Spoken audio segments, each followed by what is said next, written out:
Hello learners, welcome back to our channel learn with నందు. ఇవాళ క్లాస్లో ఫ్యూచర్ పాస్ట్ వర్బ్కు సంబంధించి ఈ షుడ్ బీ గురించి తెలుసుకుందాం. షుడ్ బీకు తెలుగు మీనింగ్స్ ఏమవుతాయి? ఉండి ఉండాలి, ఖచ్చితంగా ఉండి ఉండాలి అని మీనింగ్ ఈ షుడ్ బీకు వస్తుంది. ఈ షుడ్ బీ అనే ఫ్యూచర్ పాస్ట్ హెల్పింగ్ వర్బ్ కూడా R3 వాక్యాలు రాయడానికి మరియు మాట్లాడడానికి ఉపయోగిస్తారు. ఈ షుడ్ బీ పక్కన V4 వర్బ్ అయినా ఉండవచ్చు, ఈ షుడ్ బీ పక్కన ఆబ్జెక్ట్ అయినా ఉండవచ్చు, ఈ షుడ్ బీ పక్కన V4 అండ్ ఆబ్జెక్ట్ అయినా ఉండవచ్చు, లేదా ఓన్లీ సబ్జెక్టు షుడ్ బీ అయినా ఉండవచ్చును అని మీకు తెలుసు కదా లెర్నర్స్. ఈ షుడ్ బీ కూడా R3 వాక్యాలు రాయడానికి మరియు మాట్లాడడానికి ఉపయోగిస్తారు. ఈ షుడ్ బీ ఏ సబ్జెక్ట్కైనా మీరు యూస్ చేయవచ్చును. అర్థమైందా లెర్నర్స్? ఈ షుడ్ బీ ఫ్యూచర్ వాక్యాలు అంటే ఫ్యూచర్లో పాస్ట్ గురించి మాట్లాడేటప్పుడు ఈ ఫ్యూచర్ పాస్ట్ వర్బ్స్ని యూజ్ చేస్తారు. ప్రజెంట్ అయితే మనం ఈ షుడ్ బీ గురించి తెలుసుకుంటున్నాం కదా. ఈ షుడ్ బీకు తెలుగు మీనింగ్ ఏమవుతుంది? ఖచ్చితంగా ఫ్యూచర్లో అది ఉండి ఉండాలి అని మీనింగ్ ఈ షుడ్ బీకు వస్తుంది. ఇప్పుడు ఈ షుడ్ బీకు సంబంధించి కొన్ని ఎగ్జాంపుల్స్ చూద్దాం. I should be serious in drama అనే ఈ వాక్యానికి తెలుగు మీనింగ్ ఏమవుతుంది? నేను షుడ్ బి అంటే ఏమిటి? ఉండి ఉండాలి కదా. నేను డ్రామాలో సీరియస్గా ఉండి ఉండాలి అని ఈ వాక్యం యొక్క అర్థం. ఫీలింగ్స్కి కూడా ఈ బీను ఉపయోగిస్తారు కదా. అంటే సీరియస్ అంటే మనం మన ఫీలింగ్ని ఎక్స్ప్రెస్ చేస్తున్నాము. నేను డ్రామాలో సీరియస్గా ఉండి ఉండాలి అని ఈ వాక్యం యొక్క అర్థం. ఐ అనేది సబ్జెక్ట్ అవుతుంది, ఫస్ట్ పర్సన్ సింగులర్ అవుతుంది. షుడ్ బి అనేది ఫ్యూచర్ పాస్ట్ వర్బ్ అవుతుంది. సీరియస్ ఇన్ డ్రామా అనేది ఇక్కడ ఆబ్జెక్ట్ అవుతుంది. చూసారా, షుడ్ బి పక్కన ఆబ్జెక్ట్ కూడా రావచ్చును. అర్థమైందా లెర్నర్స్?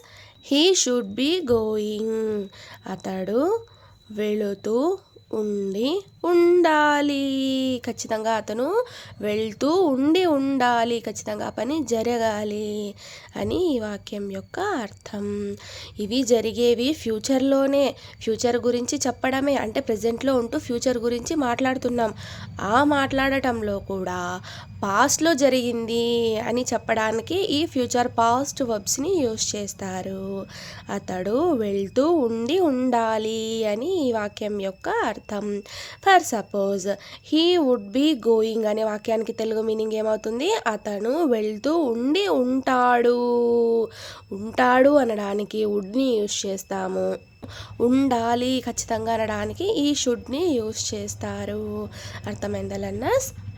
హీ అనేది సబ్జెక్ట్ అవుతుంది, థర్డ్ పర్సన్ సింగులర్ అవుతుంది. షుడ్ బి అనేది ఫ్యూచర్ పాస్ట్ హెల్పింగ్ వర్బ్ అవుతుంది. గోయింగ్ అనేది ఇక్కడ మెయిన్ వర్బ్ V4 అవుతుంది. చూసారా, షుడ్ బి పక్కన V4 కూడా యూజ్ చేయవచ్చును. Children should be sleeping on bed, పిల్లలు బెడ్ మీద పడుకుంటూ ఉండి ఉండాలి అని ఈ వాక్యం యొక్క తెలుగు అర్థం. చిల్డ్రన్ అనేది థర్డ్ పర్సన్ ప్లూరల్ అవుతుంది. షుడ్ బి అనేది ఫ్యూచర్ పాస్ట్ హెల్పింగ్ వర్బ్ అవుతుంది. స్లీపింగ్ అనేది మెయిన్ వర్బ్ V4 అవుతుంది. ఆన్ బెడ్ అనేది ఇక్కడ ఆబ్జెక్ట్ అవుతుంది. చూసారా, చిల్డ్రన్ అనేది సబ్జెక్ట్, షుడ్ బి అనేది future past helping verb, sleeping అనేది ఇక్కడ మెయిన్ వర్బ్ V4 అవుతుంది. ఆన్ బెడ్ అనేది ఇక్కడ ఆబ్జెక్ట్. ఈ వాక్యంలో సబ్జెక్ట్ ఉంది, ఫ్యూచర్ పాస్ట్ హెల్పింగ్ వర్బ్ ఉంది, మెయిన్ వర్బ్ ఉంది, అదేవిధంగా ఆబ్జెక్ట్ కూడా ఉంది. ఇలా కూడా యూజ్ చేయవచ్చును. అన్ని వాక్యాలు subject, helping verb, main verb, object మాత్రమే ఉండాలి అని కాదు. కొన్నిసార్లు సబ్జెక్ట్, హెల్పింగ్ వర్బ్ ఉంటాయి, ఇంకొన్నిసార్లు సబ్జెక్టు హెల్పింగ్ వర్బ్ మెయిన్ వర్బ్తో వాక్యాలు ఉంటాయి, మరికొన్నిసార్లు సబ్జెక్టు హెల్పింగ్ వర్బ్ ఆబ్జెక్ట్తో ఉంటాయి. అర్థమైందా లెర్నర్స్?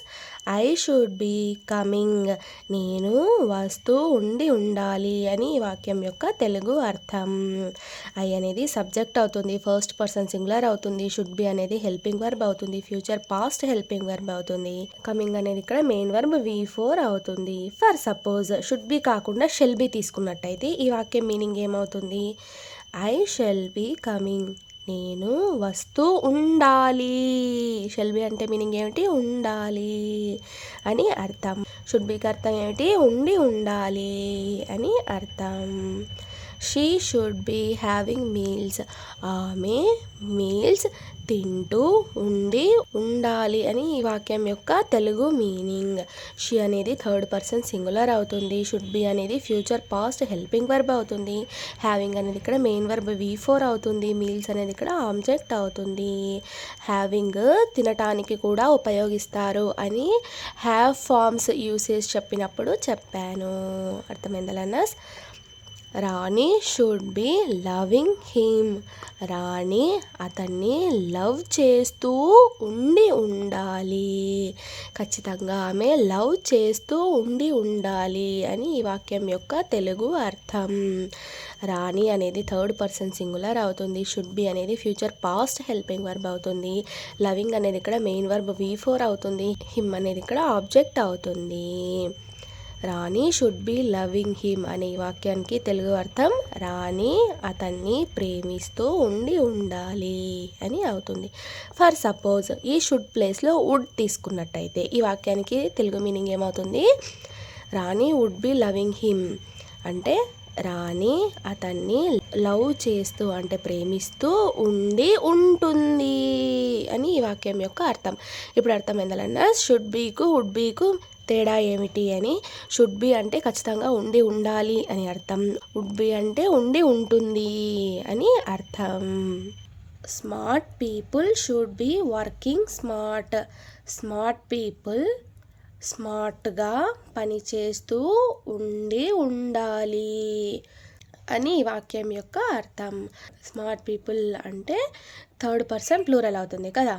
స్మార్ట్ అంటే ఆబ్జెక్ట్ అవుతుంది. వర్కింగ్ అనేది మెయిన్ వర్బ్ V4 అవుతుంది. షుడ్ బి అనేది ఫ్యూచర్ పాస్ట్ హెల్పింగ్ వర్బ్ అవుతుంది. అంటే స్మార్ట్ పీపుల్ స్మార్ట్గా పని చేస్తూ ఉండి ఉండాలి అని ఈ వాక్యం యొక్క తెలుగు అర్థం. స్మార్ట్ పీపుల్ అనేది థర్డ్ పర్సన్ ప్లూరల్ అవుతుంది. ఎందుకంటే పీపుల్ అనేది ప్లూరల్ కదా. సో ఇది సబ్జెక్ట్ అవుతుంది. థర్డ్ పర్సన్ ప్లూరల్ అవుతుంది. షుడ్ బి అనేది ఫ్యూచర్ పాస్ట్ హెల్పింగ్ వర్బ్ అవుతుంది. వర్కింగ్ అనేది మెయిన్ వర్బ్ V4 అవుతుంది. స్మార్ట్ అనేది ఇక్కడ ఆబ్జెక్ట్ అవుతుంది. Annu should be winning the race. Annu ఆ రేస్ను గెలుస్తూ ఉండి ఉండాలి అని ఈ వాక్యం యొక్క తెలుగు అర్థం. అన్ను అనేది థర్డ్ పర్సన్ సింగులర్ అవుతుంది. సబ్జెక్ట్ అవుతుంది. షుడ్ బి అనేది ఫ్యూచర్ పాస్ట్ హెల్పింగ్ వర్బ్ అవుతుంది. విన్నింగ్ అనేది మెయిన్ వర్బ్ V4 అవుతుంది. దట్ రేస్ అనేది ఇక్కడ ఆబ్జెక్ట్ అవుతుంది. Our son should be happy. మా సన్ హ్యాపీగా ఉండి ఉండాలి అంటే ఆనందంగా ఉండి ఉండాలి అని ఈ వాక్యం యొక్క తెలుగు అర్థం. అవర్ సన్ అనేది ఇక్కడ థర్డ్ పర్సన్ సింగులర్ అవుతుంది. సబ్జెక్ట్ అవుతుంది. షుడ్ బి అనేది ఇక్కడ ఫ్యూచర్ పాస్ట్ హెల్పింగ్ వర్బ్ అవుతుంది. హ్యాపీ అనేది ఇక్కడ ఆబ్జెక్ట్ అవుతుంది. అంటే మనం ఎలా ఉన్నాము అంటే నా కొడుకు ఎలా ఉన్నాడు అనే ఫీలింగ్ కదా. అంటే హ్యాపీగా ఉన్నాడా, సాడ్గా ఉన్నాడా, లేకపోతే ఎలా ఉన్నాడు, సీరియస్గా ఉన్నాడా, అలాంటివన్నీ ఫీలింగ్స్ కిందకి ఎమోషన్స్ కిందకి వస్తాయి కదా. సో ఫీలింగ్స్ ఎమోషన్స్కి కూడా ఈ బీను ఉపయోగిస్తారు అని బీ క్లాస్లోనే తెలుసుకున్నాము. మన కొడుకు హ్యాపీగా ఉండి ఉండాలి అని ఈ వాక్యం యొక్క తెలుగు అర్థం. Police should be finding thieves. పోలీసులు దొంగలను కనుక్కుంటూ ఉండి ఉండాలి అని ఈ వాక్యం యొక్క అర్థం.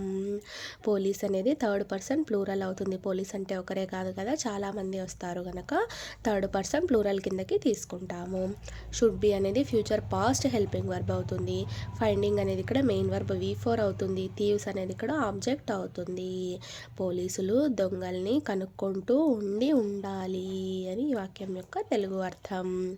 We should be in Africa. మేము ఆఫ్రికాలో ఉండి ఉండాలి అని ఈ వాక్యం యొక్క తెలుగు అర్థం. మేము అనేది ఫస్ట్ పర్సన్ ప్లూరల్ అవుతుంది. సబ్జెక్ట్ అవుతుంది. షుడ్ బి అనేది ఫ్యూచర్ పాస్ట్ హెల్పింగ్ వర్బ్ అవుతుంది. ఇన్ ఆఫ్రికా అనేది ఇక్కడ ఆబ్జెక్ట్ అవుతుంది. అర్థమైందా లర్నర్స్? ఈ షుడ్ బి అనేది ఏ సబ్జెక్ట్కైనా మీరు యూజ్ చేయవచ్చును. పర్టికులర్గా ఈ సబ్జెక్ట్కే యూజ్ చేయాలి అని రూల్ అంటూ ఏమీ లేదు. ఏ సబ్జెక్ట్కైనా ఈ షుడ్ బీను మీరు యూజ్ చేయవచ్చును. ఈ షుడ్ బి అనేది అంటే ఫ్యూచర్ పాస్ట్ హెల్పింగ్ వర్బ్స్ అనేవి R3 వాక్యాలు రాయడానికి మరియు మాట్లాడడానికి ఉపయోగిస్తారు. అంటే R3లోను ఫ్యూచర్లో అంటే R3 అంటే ఏంటి, ఫ్యూచర్లో జరుగుతూ ఉన్న పనులు కదా, అలాంటి దాంట్లో కూడా పాస్ట్ గురించి మాట్లాడడం అంటే ఫ్యూచర్లో పాస్ట్ గురించి మాట్లాడాలి అన్నప్పుడు ఈ ఫ్యూచర్ పాస్ట్ హెల్పింగ్ వర్బ్స్ని యూస్ చేస్తారు. అర్థమైందా లర్నర్స్? వుడ్ బీకు తెలుగు మీనింగ్ ఏమవుతుంది, ఉండి ఉంటుంది అని అవుతుంది. ఈ షుడ్ బీకు తెలుగు మీనింగ్ ఏమవుతుంది, ఉండి ఉండాలి అని అవుతుంది. కుడ్ బీకు తెలుగు మీనింగ్ ఏమవుతుంది, ఉండి ఉండగలను అని అవుతుంది. మైట్ బీకు తెలుగు మీనింగ్ ఏమవుతుంది, ఉండి ఉండవచ్చును అని అవుతుంది. అర్థమైందా లర్నర్స్? ఫ్యూచర్లో పాస్ట్ గురించి మాట్లాడాలంటే ఈ ఫ్యూచర్ పాస్ట్ హెల్పింగ్ వర్బ్స్ని యూస్ చేయవలెను. Thank you so much for watching this video. Please subscribe to Learn with Nandu channel for more videos. Thank you.